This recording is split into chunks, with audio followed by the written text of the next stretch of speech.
What is up, Earth's mightiest subscribers? It's Ernie, Blerd without fear.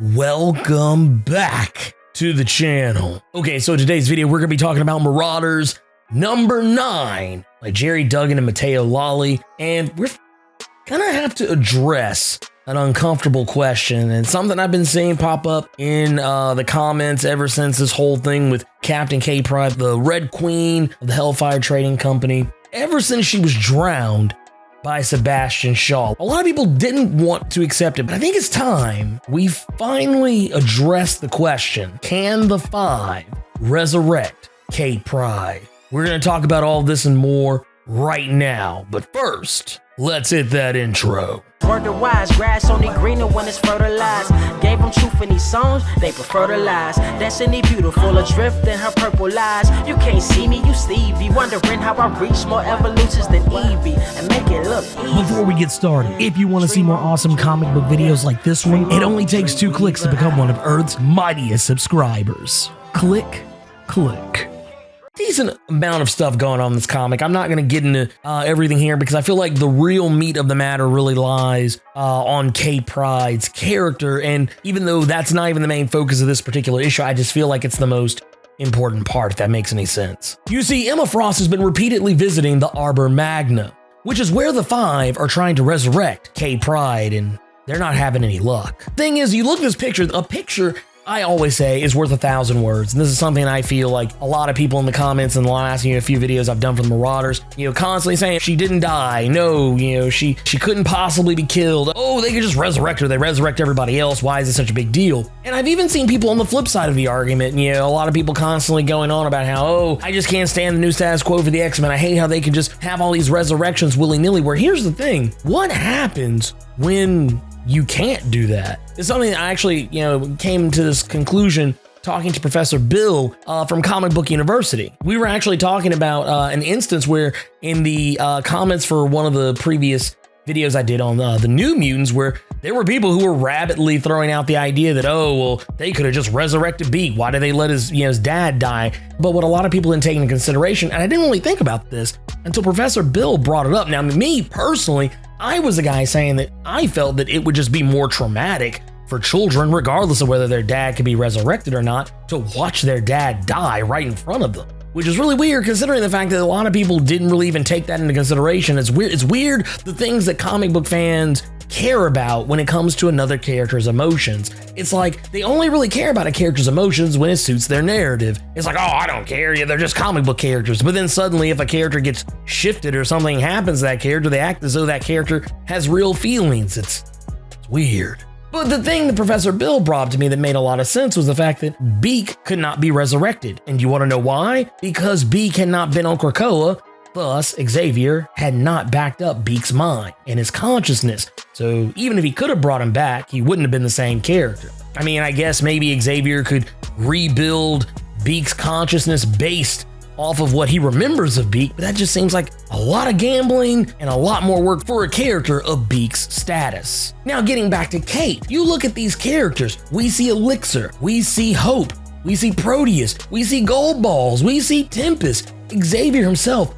All of them look like they are defeated. They look like they have been through one of the greatest fights of their lives and have walked away as losers. They have not won, to the point that Xavier isn't even talking about this out loud. He is only sharing what he knows telepathically, most likely because he doesn't want to upset the Five. He doesn't want to make them feel worse or more hopeless about the situation than they probably already do. Kate cannot be resurrected. And one thing I think is very important to point out here, the fact that Xavier says that yes, unfortunately, this husk was not viable either. Now, that's something I find very interesting because that means that this has happened on multiple occasions. At the very least, this is the second time it happened, and at the most, it's at least been several times.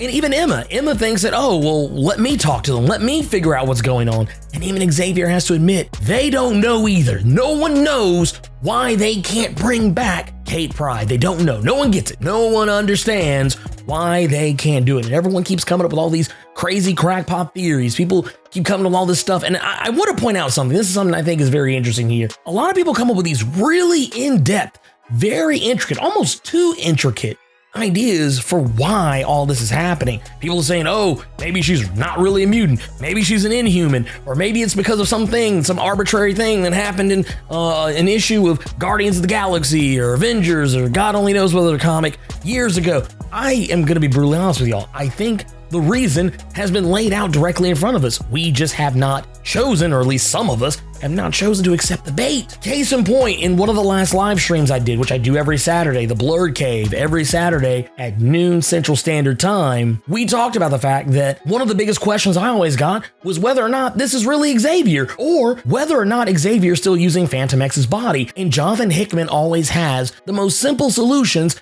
for some of the biggest questions people have. And the answers to both of those were, yes, this is the real Xavier, and yes, that was Phantom X's body in House of X #1. But as of X-Force #1, it's Xavier's body, because Phantom X's body was destroyed when Xavier was assassinated by the Reavers. He even said, if you look, you can tell that Xavier's drawn ever so slightly skinnier than the previous body. People said, oh, I don't understand why Mystique would get lost on the Orcus Forge. Well, guess what? It's because she was doing something else. She wasn't lost. She was doing something else, and they even planted those seeds too. You just have to choose to take them, and Sebastian Shaw has already given us a very good reason as to why Kate, A, can't use the Krakoan portals, and B, can't be resurrected. It's because there is some quirk of her mutant powers.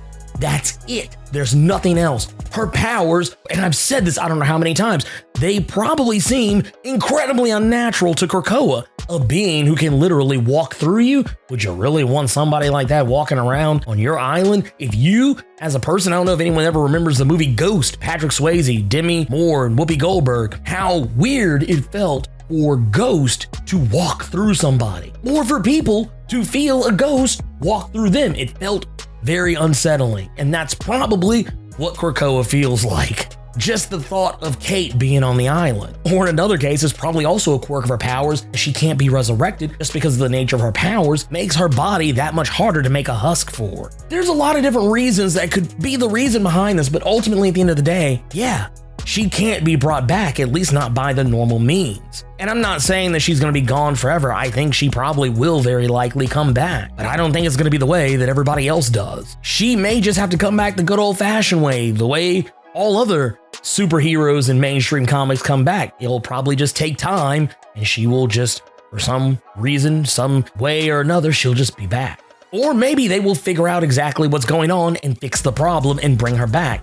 We don't know yet. And honestly, I don't think this is something that's going to be wrapped up in one issue. This is something that's clearly going to take time, considering the fact that issue number 11, I believe, of Marauders still shows them just by that point having her funeral, at least as far as the cover goes. Beyond that, the rest of this book is mostly focused on Pyro, and honestly, the majority of it. There's a lot going on here as far as like the security of the island, the fact that they finally have realized, Emma has noticed that Yellowjacket is hiding inside of Pyro's body, and she's been manipulating Pyro using all the smut that she's seen watching reality shows and soap operas to give Pyro something to see, some crazy fantasy where he's boinking Jean Grey and riding down the street to the tune of Freebird, to confuse Yellowjacket and make him think that he's actually surveilling what he's actually surveilling. He's really not. And once Bishop helps Emma Frost figure out a way to handle him, they convince Yellowjacket that he's been found out, causing him to kill Pyro, or so he thought. He didn't really kill Pyro. This is all an illusion.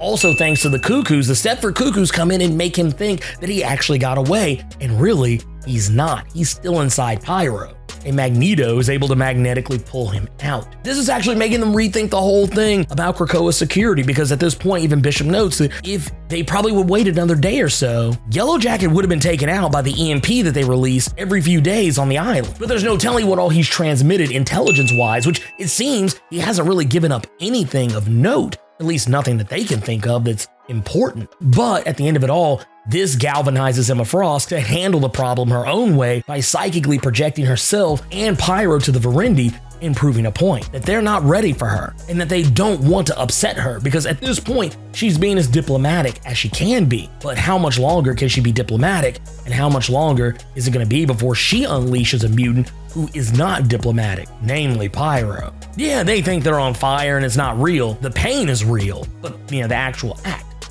is not real, which that's something I thought was very interesting just in and of itself. But the good news is, of course, once again, we learned a couple of issues ago that Lockheed is in fact still alive. He is very much alive, and he seems to have enjoyed his company with the family who he's been staying with, but ultimately he's leaving them to go find Kate or the X-Men, Krakoa, something. But whatever it is, he's deucing out. So there's that. And that's the main thing. I really cared a little bit more about the Kate Pryde stuff. Even though it wasn't a big focus of the book, I felt like it was the most impactful part of it. And yeah, I'm here for it. But anyways, let me know what you think about Marauders #9 by Jerry Duggan and Matteo Lolli. Sound off in the comments.